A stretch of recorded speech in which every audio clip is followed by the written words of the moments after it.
femmes qui marchent dans les rues de Tokyo, des mammouths qui avancent dans la neige ou encore la bande-annonce d'un film.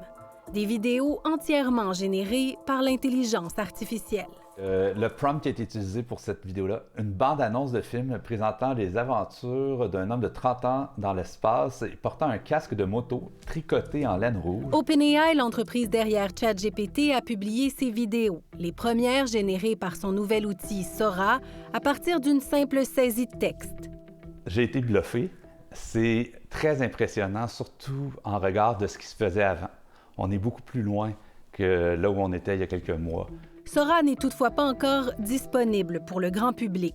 Le géant américain a donc sélectionné lui-même les vidéos rendues publiques. Par exemple, sur Twitter, sur X, Sam Altman a demandé envoyez-moi des prompts et puis on va générer des vidéos.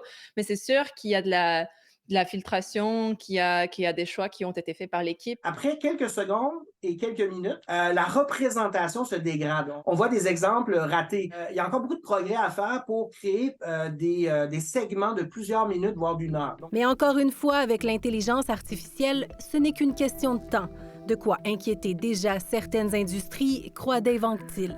L'industrie publicitaire pourrait être très rapidement impactée pour cela. Pour le Canada au complet, si on intègre surtout l'industrie du cinéma et de l'audiovisuel au sens large du terme, les impacts risquent d'être assez importants, peut-être plus en 2025, au plan des emplois. Le début de grands bouleversements pour l'industrie culturelle dans son ensemble, et les interprètes ne seront sans doute pas épargnés par ces avancées technologiques. Mais il faut faire attention jusqu'à quel point ce sont nos œuvres qui la nourrissent et qu'on sera appelé finalement à disparaître. Donc, il nous semble que le droit d'auteur est à la base de cette entente-là qu'il devrait y avoir avec les multinationales. Il ne faut surtout pas commettre l'erreur qu'on a commise au début des réseaux sociaux. Parce que la génération de vidéos alimente aussi la désinformation ou encore les deepfakes, soit l'hypertrucage, l'arrivée de Sora ne fait qu'ajouter de la pression sur les gouvernements pour qu'ils encadrent son utilisation. On voit l'impact que l'intelligence artificielle va avoir. Il faut éviter de laisser les entreprises mettre la table. Après les robots conversationnels et les systèmes de génération d'images, c'était l'étape suivante. Mais sa vitesse de développement continue d'impressionner.